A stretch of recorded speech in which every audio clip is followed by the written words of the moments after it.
فرمایا وَلَقَدْ أَرْسَلْنَا نُوحًا إِلَىٰ قَوْمِهِ، اور ہم نے بھیجا نوح علیہ السلام کو إِلَىٰ قَوْمِهِ، ان کی قوم کی طرف۔ نوح علیہ السلام نے کیا کہا؟ فقال، آپ نے کہا یا قوم، اے میری قوم، اعبدوا اللہ ما لکم من الہ غیرہ، کہ اللہ کی عبادت کرو، نہیں ہے تمہارے لیے اس کے علاوہ کوئی الہ، کوئی عبادت کے لائق، کوئی معبود حقیقی اللہ کا سوا نہیں ہے، تو اس کی عبادت کرو۔ افلا تتقون، تو کیا تم اس سے ڈرتے نہیں ہو؟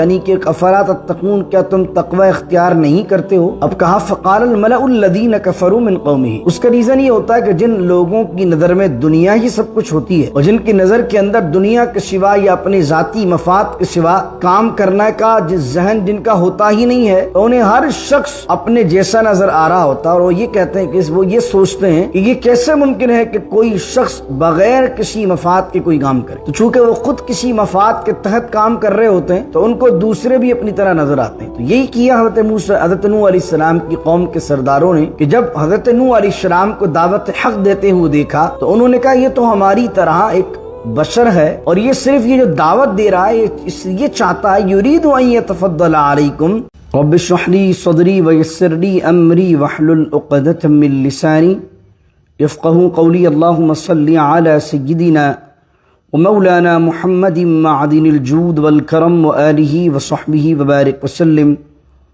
وَلَقَدْ أَرْسَلْنَا نُوحًا إِلَىٰ قَوْمِهِ فَقَالَ يَا قَوْمِ اعْبُدُوا اللَّهَ مَا لَكُم مِّنْ إِلَٰهٍ غَيْرُهُ أَفَلَا تَتَّقُونَ صدق اللہ مولانا العظیم۔ 18th جز کا سیکنڈ رکوع آج ہم تلاوت کرنے لگے ہیں، اور سورہ مؤمنون کی آیت نمبر 23 یعنی کہ 23 سے آج کے درس کا ہم نے آغاز کیا۔ فرمایا وَلَقَدْ أَرْسَلْنَا نُوحًا إِلَىٰ قَوْمِهِ، اس سے پہلے بھی حضرت نوح علیہ السلام کا قصہ اللہ رب العزت بیان کر چکا ہے۔ 12ویں سپارے میں ہم نے تفصیل کے ساتھ پہلے کوارٹر کے اندر آپ کا ذکر سنا تھا۔ دوبارہ رب العزت سورہ مؤمنون میں اس کو بیان کرتا ہے، اور یہ مثالیں ایگزامپلس پچھلی اقوام کی اس لیے دی جاتی ہیں کہ انسان ان سے ہدایت کے رستے ڈھونڈے اور نافرمانوں کے انجام سے عبرت حاصل کرے۔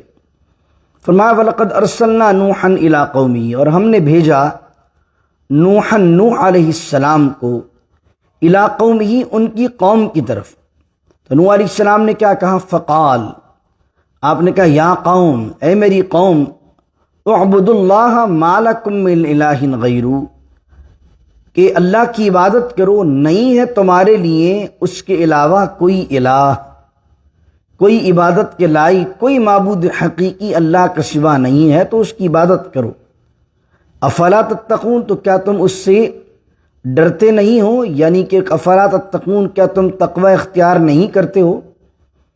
اب کہا فقال الملأ الذین کفروا من قومہ، ملأ کا معنی ہوتا ہے لیڈرز، سردار، امیر لوگ۔ فقال الملأ الذین کفروا من قومہ، کہا ان کی قوم کے سرداروں نے اور ان سرداروں نے جنہوں نے کفر کیا، کیا کہا؟ ما ھذا الا بشر مثلکم، نہیں ہے یہ نوح علیہ السلام نہیں ہے مگر بشر مثلکم، ہماری طرح ایک بشر، ہماری طرح ہی انسان ہیں، ہماری طرح ہی ایک بشر ہیں۔ یرید ان یتفضل علیکم، اور آپ کی دعوت کے پیغام کو معاذ اللہ کیا کہا؟ یرید، اور یہ چاہتا ہے، ان یتفضل علیکم، کہ فضیلت حاصل کر لے، برتری حاصل کر لے تم پر۔ یہ دین کی دعوت کے نام پر معاذ اللہ برتری حاصل کرنا چاہتا ہے، اقتدار حاصل کرنا چاہتا ہے۔ یہ جو آرگیومنٹ حضرت نوح علیہ السلام کی قوم کے سرداروں نے کیا، یہ انبیاء علیہ السلام کے بیشتر منکرین نے ہر دفعہ یہ بات کہی ہے۔ موسیٰ علیہ السلام اور ہارون علیہ السلام کو فرعون نے کیا کہا کہ تم اقتدار چاہتے ہو؟ عیسیٰ علیہ السلام پر کیا الزام لگا کہ تم اقتدار چاہتے ہو؟ یہاں تک کہ نبی کریم صلی اللہ علیہ وسلم کی بارگاہ میں کئی مرتبہ اس طرح کے پرپوزلز مشرکین مکہ پیش کرتے رہے، لیکن جن پرپوزلز میں یہ تھا کہ ہم سرداری کچھ سالوں کے لیے تمہیں دے دیتے ہیں، مال و دولت تمہیں دے دیتے ہیں، ہماری اچھی عورت کا نکاح تم سے کروا دیتے ہیں، تو اگر دنیا کا اقتدار چاہتے ہو تو کوئی ڈیل ہم سے بنا لو۔ کئی مرتبہ پرپوزل پیش کی۔ اس کا ریزن یہ ہوتا ہے کہ جن لوگوں کی نظر میں دنیا ہی سب کچھ ہوتی ہے، اور جن کی نظر کے اندر دنیا کے سوا یا اپنے ذاتی مفاد کے سوا کام کرنے کا ذہن جن کا ہوتا ہی نہیں ہے، تو انہیں ہر شخص اپنے جیسا نظر آ رہا ہوتا ہے، اور وہ یہ کہتے ہیں کہ وہ یہ سوچتے ہیں کہ یہ کیسے ممکن ہے کہ کوئی شخص بغیر کسی مفاد کے کوئی کام کرے۔ تو چونکہ وہ خود کسی مفاد کے تحت کام کر رہے ہوتے ہیں تو ان کو دوسرے بھی اپنی طرح نظر آتے ہیں۔ تو یہی کیا حضرت نوح علیہ السلام کی قوم کے سرداروں نے، کہ جب حضرت نوح علیہ السلام کو دعوت حق دیتے ہوئے دیکھا تو انہوں نے کہا یہ تو ہماری طرح ایک بشر ہے، اور یہ صرف یہ جو دعوت دے رہا ہے یہ چاہتا ہے یرید ان یتفضل علیکم، یہ چاہتا ہے کہ تم پر برتری حاصل کر لے، اقتدار حاصل کر لے۔ اور فرمایا وَلَوْ شَاءَ اللَّهُ لَأَنزَلَ مَلَائِكَةً، اور اگر اللہ تعالیٰ کسی کو پیغمبر بنانا چاہتا، اللہ تعالیٰ کسی کو رسول ہی بناتا، تو لَأَنزَلَ مَلَائِكَةً، تو ضرور کسی ملائکہ کو بھیجتا، کسی فرشتے کو نبی بنا کر بھیجتا۔ یعنی یہ ذہن مشرکین مکہ کا بھی اور اس سے پہلے والی اقوام کا بھی تھا کہ نبی بشر میں نہیں ہو سکتا، انسانوں میں نہیں ہو سکتا، اگر اللہ نے پیغمبر ہی بنانا ہے تو کوئی فرشتہ نازل ہوتا۔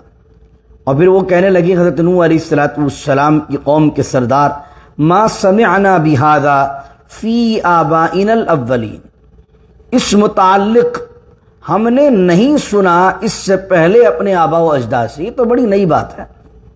تو بعض اوقات ہدایت کی بات کچھ لوگ اس لیے بھی نہیں قبول کرتے کہ انہوں نے سنی نہیں ہے، حالانکہ نہ سننا کبھی بھی دلیل نہیں ہوتا۔ دلیل کا دلیل سرد کیا جاتا ہے، نہ کہ یہ کہہ کر کہ آپ نے جو بات کہی ہے یا آپ جو بات کہہ رہے ہیں یا جو آپ جو بات پہنچا رہے ہیں یہ ہم نے سنی نہیں ہے۔ یہ بات نوح علیہ السلام کے منکرین نے کہی، ما سمعنا بہذا، ہم نے نہیں سنا اس کو، فی آبائنا الاولین، اپنے آبا و اجداد سے پہلے۔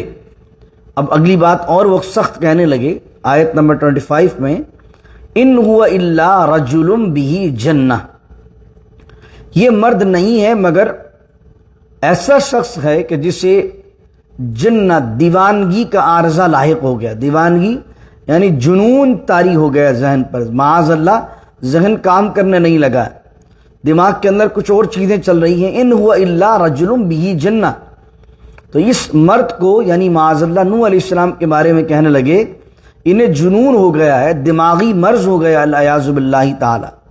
فتربصوا به حتی حین، تو انتظار کرو، ابھی ان کی بات سن کر ہدایت لے مت لینا، ان کی بات سن کر فوراً قبول مت کر لینا، بلکہ ان کو ابھی ذہنی عارضہ لاحق ہے، ذہنی معاذ اللہ مریض ہیں، جنون ہو گیا ہے۔ فتربصوا به حتی حین، تو ایک مقرر مدت تک ان کو دیکھو، آبزرو کرو اور دیکھو یہ آگے کیا کیا کرتے ہیں۔ قال رب انصرنی بما کذبون، حضرت نوح علیہ السلام نے جب یہ دیکھا، ایک عرصے تک تبلیغ کی اور دیکھا کہ 950 سال آتا ہے کہ آپ نے تبلیغ کی، اس سے پہلے ہم پڑھ چکے ہیں، اور پھر بھی قوم کے لوگوں نے آپ کو جھٹلایا، تو آپ نے کہا قال رب انصرنی، اے اللہ میری مدد فرما، بما کذبون، ان لوگوں سے میری مدد فرما، ان لوگوں پر میری مدد فرما کہ جو لوگ مجھے جھٹلا رہے ہیں، کذبون، جھوٹوں کے مقابلے میں میری مدد فرما۔ جب حضرت نوح علیہ السلام نے یہ بات کہی تو اللہ کہہ رہا فَأَوْحَيْنَا إِلَيْهِ، ہم نے وحی کی حضرت نوح علیہ السلام کی طرف۔ کیا وحی کی؟ أَنِ اصْنَعِ الْفُلْكَ، کہ اے نوح تم بناؤ ایک کشتی، بِأَعْيُنِنَا، ہماری آنکھوں کے سامنے۔ اعیننا عین سے نکلا ہے، عین معنی آنکھ، بِأَعْيُنِنَا ہماری آنکھوں کے سامنے۔ یہاں مراد یہ نہیں ہے جس طرح میری آنکھوں کے سامنے آپ ہیں، آپ اور میں آپ کی آنکھوں کے سامنے ہوں، اس سے مراد ہے نگاہ قدرت، اس سے مراد وہ نگاہ نہیں ہے جو ایک عام انسان کی ہوتی۔ اللہ تعالیٰ فرما رہا ہے یعنی کہ جو طریقہ ہم نے تمہیں بیان کیا ہے اس طریقے سے تم جو ہے وہ ایک کشتی بناؤ، وَوَحْيِنَا، اور جو طریقہ ہم نے وحی تمہیں کیا کشتی بنانے کا اس طرح بناؤ. فَإِذَا جَاءَ أَمْرُنَا، اور جب تم کشتی بنا کر فارغ ہو جاؤ. فَإِذَا جَاءَ أَمْرُنَا، اور ہمارا حکم آ جائے، ہمارا امر آ جائے. امر کیا؟ یعنی کہ عذاب آ جائے. وَفَارَتِ النُّورُ، اور عذاب کا انڈیکیشن کیا ہوگا، الارمنگ معاملہ کیا ہوگا کہ آپ کو لگے کہ عذاب آنے والا ہے. تو اللہ نے کہا اس کا طریقہ یہ ہوگا، اور وہ انڈیکیشن کیا ہوگا، وَفَارَتِ النُّورُ. تنور جو ہے وہ ابل پڑے. تنور جس کو ہم اردو میں تندور کہتے ہیں، جس میں روٹیاں وغیرہ بنتی ہیں. اگر آپ نے دیکھا ہو پاکستان میں تو تندور ہے جس کے اندر روٹیاں پکائی جاتی ہیں. فرمایا ایک تفسیر کے اندر کہ جب ان میں سے پانی نکلنے لگے تو سمجھ لینا وہ انڈیکیشن ہوگی کہ اب طوفان نوح آنے والا. تو اللہ کہہ رہا ہے فَإِذَا جَاءَ أَمْرُنَا، تو جب ہمارا حکم آ جائے. وَفَارَتِ النُّورُ، اور تندور ابل پڑے، تنور ابل پڑے. تو فَاسْلُكْ فِيهَا مِن كُلِّ زَوْجَيْنِ اثْنَيْنِ، تو پھر داخل کرنا فیہا اس کشتی میں، من کل زوجین اثنین، ہر جوڑے کو، نر اور مادہ، میل اینڈ فیمیل کا، جتنے بھی جاندار ہیں ان کا ایک ایک ایک ایک جوڑا جو ہے وہ اس میں رکھتے جانا. وَأَهْلَكَ، اور اپنے اہل و عیال کو بھی اس میں شامل کر لینا، داخل کرنا کشتی میں. إِلَّا مَنْ سَبَقَ عَلَيْهِ الْقَوْلُ مِنْهُمْ، سوائے ان کے جن کے بارے میں بات پہلے ہی طے ہو چکی ہے ان میں سے. یعنی آپ کا جو بیٹا ہے یا جو آپ کے نافرمان ہیں، آپ کی فیملی میں وہ لوگ جو آپ کو ماننے والے نہیں ہیں، ان کے علاوہ سب کو سوار کیجئے. لیکن ان کے لیے اللہ کی بات پہلے ہی مکمل ہو چکی ہے، ان کے بارے میں اللہ فیصلہ کر چکا ہے، تو ان کو سوار نہ کیجیے.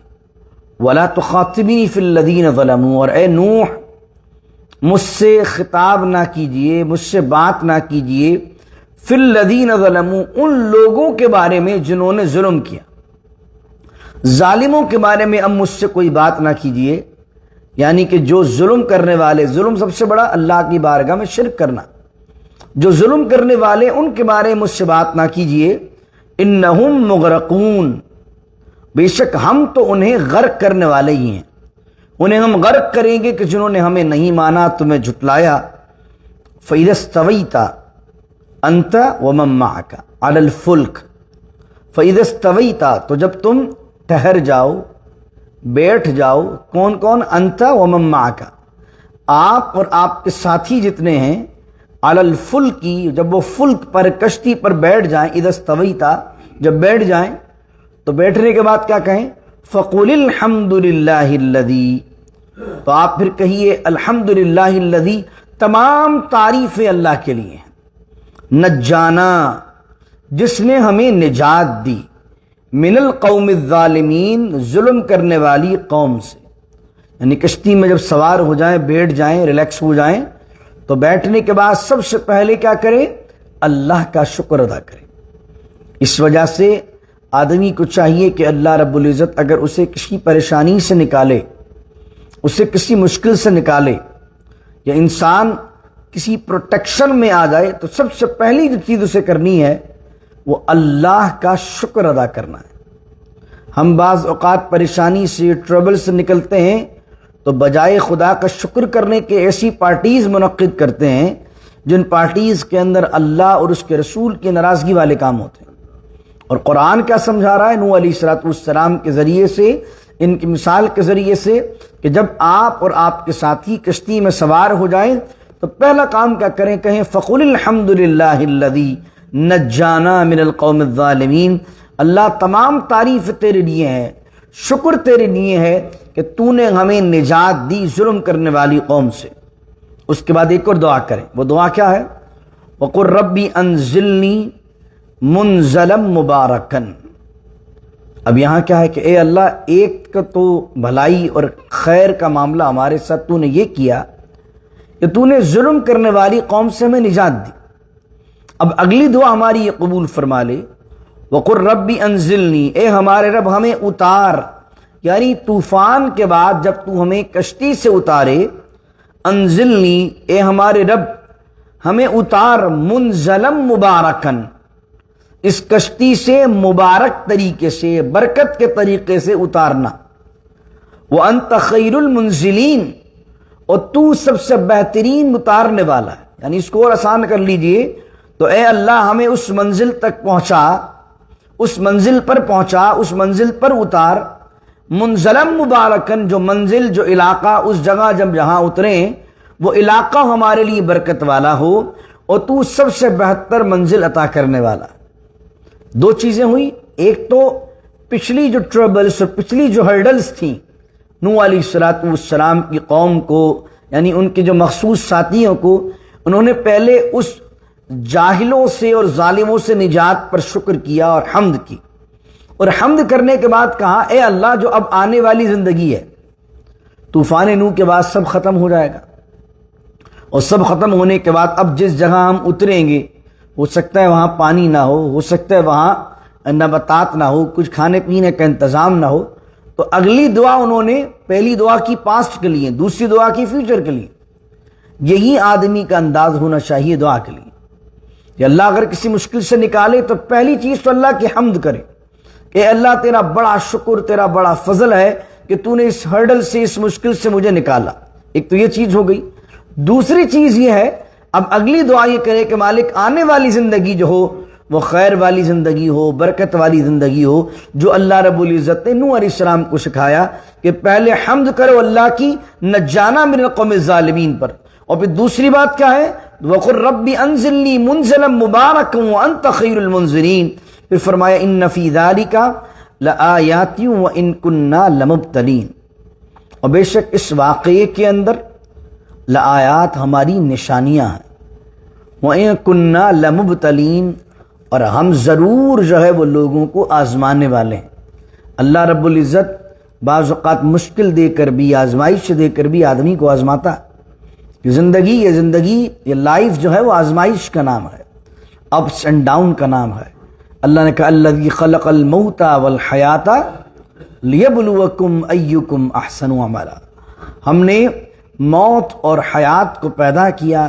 کیوں پیدا کیا؟ لیبلوکم، تاکہ ہم آزمائیں تمہیں۔ کس چیز میں آزمائیں؟ ایکم احسن عملا، کہ تم میں سے عمل کے اعتبار سے بہترین عمل کون انجام دیتا ہے۔ دعا کیجیے اللہ رب العزت سے اللہ تعالی ہمیں عمل صالح کرنے کی توفیق نصیب فرمائے، اور مالک کریم ان منکرین اور مکذبین کے حالات کو پڑھ کر ہمیں عبرت حاصل کرنا، اور صالحین کی باتیں سن کر ان کے نقش قدم پر عمل کرنا نصیب فرمائے۔ بسم اللہ الرحمن الرحیم، الحمدللہ رب العالمین، والصلاة والسلام على اشرف الانبیاء والمرسلین۔ ربنا ظلمنا انفسنا وان لم تغفر لنا وترحمنا لنكونن من الخاسرین، وصلی اللہ تعالی على خیر خلقہ محمد وعلى آلہ وصحبہ اجمعین برحمتک یا ارحم الراحمین۔ لا الہ الا اللہ محمد رسول اللہ صلی اللہ علیہ وسلم۔